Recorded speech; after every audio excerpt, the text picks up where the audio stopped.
Moikka!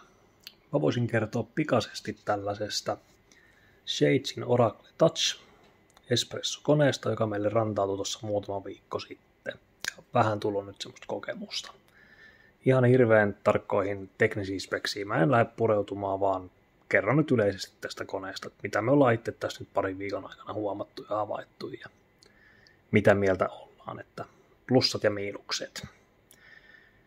Eli tosiaan kosketusnäytöllinen espressokone, missä on, en tiedä kuinka hyvin tämä näkyy, mutta paljon eri vaihtoehtoja, mitä täältä pystyy valikoimaan, ja tänne pystyy myös tekemään itse omia.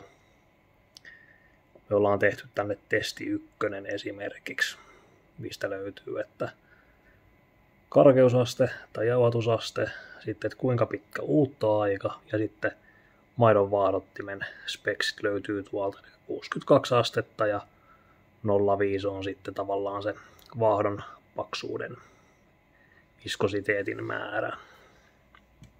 Ja täältä löytyy kaikkia aika kivoja muitakin säätöjä löytyy. Tän pystyy ajastamaan vaikka aamuisin tiettyä kellonaikaa käynnistymään ja tekemään kalkin poistot ja kaikki nämä uuttolämpötilat pystyy täältä säätämään, että aika silleen niin monipuolinen säädöiltään kyllä. Ja lämpenee ihan kohtuun nopeasti, että semmonen 15 minuuttia niin kone on varmasti lämmin ja puhutaan nyt siitä, että silloin myöskin tämä niin kruppo on itsessään lämmin, että nytkin tämä on tällä hetkellä tuli kuuma. Se on aika tärkeää, että on lämmin se kone, kun aletaan sitä espressoa sieltä painamaan läpi.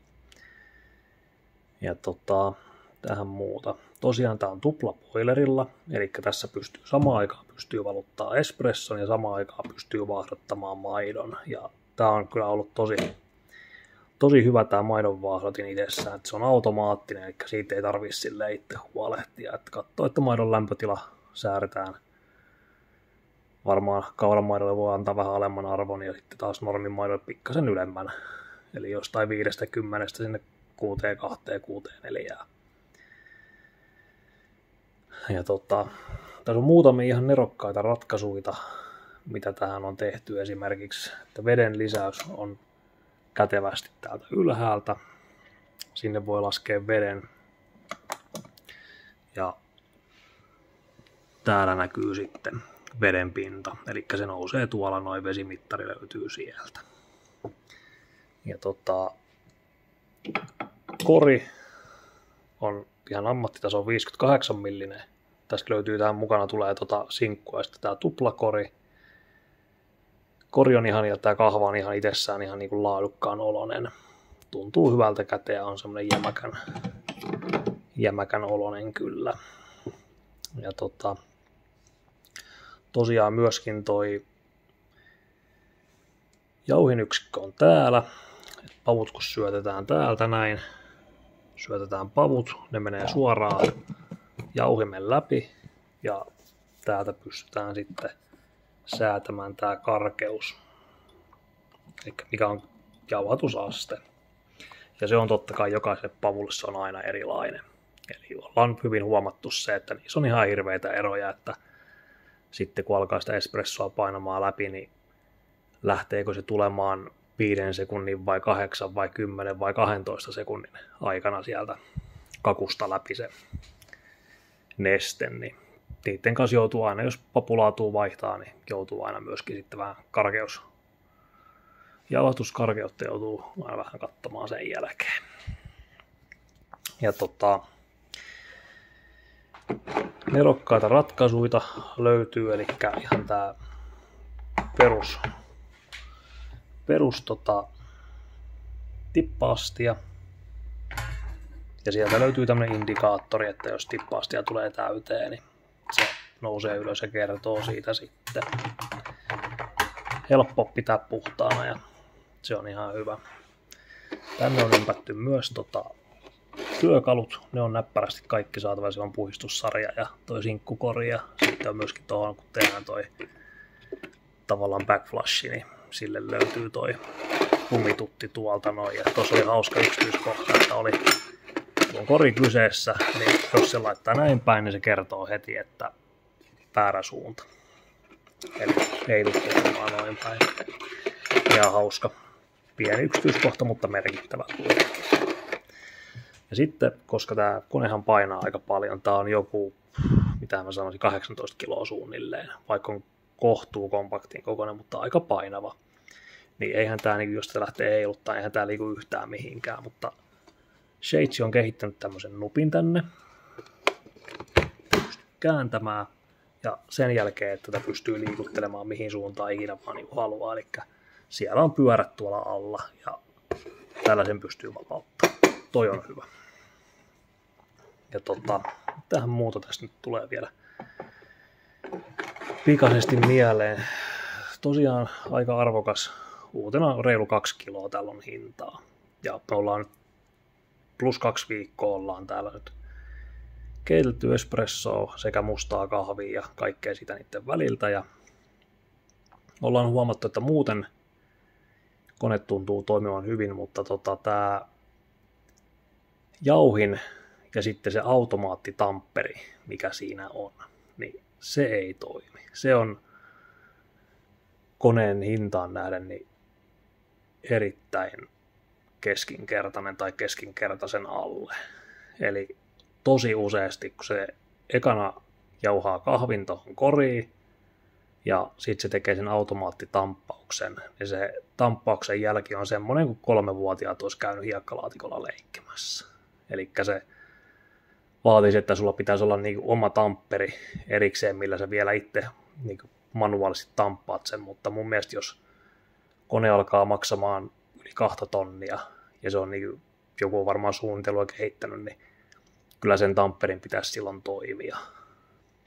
Eikä olla semmoinen, että se joudut itse sen tamppaamaan. Että siinä on kyllä mun mielestä on tuotekehitys kyllä, ei ole mennyt kyllä ihan oikeaan suuntaan, että en ole siihen niin tyytyväinen. Meillä on mennyt tosi monta korillista on mennyt kahvia roskiin sen takia, että tamppaukset on tullut ihan niin karmeen näköinen ja olen kuitenkin puhistanut tätä laitetta, että olen ottanut sitä tampperin sitä pyörää pois sieltä ja puhistanut ja katsonut, että se on puhas ja säädöt on kohillaan ja että siinä ei jäänyt mitään tukkeumia, mutta jostain syystä se tamppaa huonosti.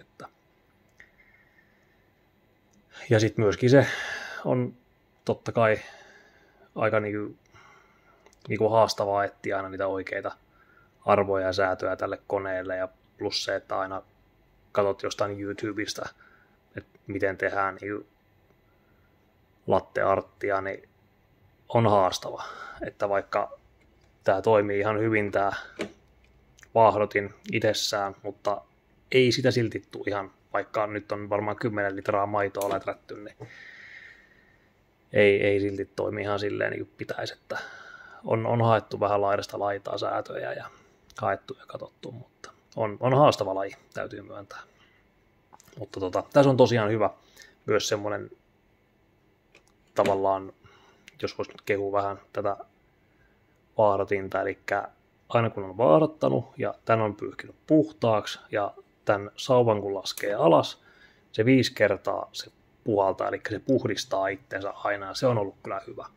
Se on ollut toimiva ja ihan tämmöisiä hienoja pikkujuttuja.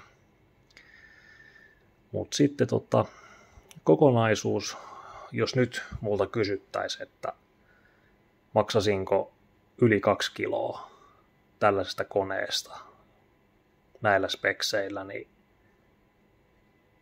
en tiedä. Mä kyllä melkein jättäisin kauppaa. Se on niin mun henkilökohtainen mielipide, että mä panostaisin ehkä itse enempi mekaaniseen espressokeittimeen ja ihan manuaaliseen tampperiin ja erilliseen maidon vaahdottimeen ja kikkailisin niiden kanssa. Tässä on kumminkin aika paljon elektroniikkaa ja ulkomaisilta saiteilta kun on lukenut, niin on ollut paljon ongelmaa, että tuolta sisältä on alkanut boilereiden tiivisteet vuotamaan, jolloin tästä tulee sellainen höyrykaappi.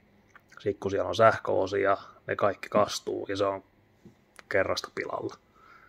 Ja tällään ei löydy esimerkiksi Suomesta ei löydy tavallaan huoltajaa tälle koneelle. Eli jos tämä joutuu takuukorjaukseen, niin tämä pitäisi lähettää tuonne jonnekin Eurooppaan.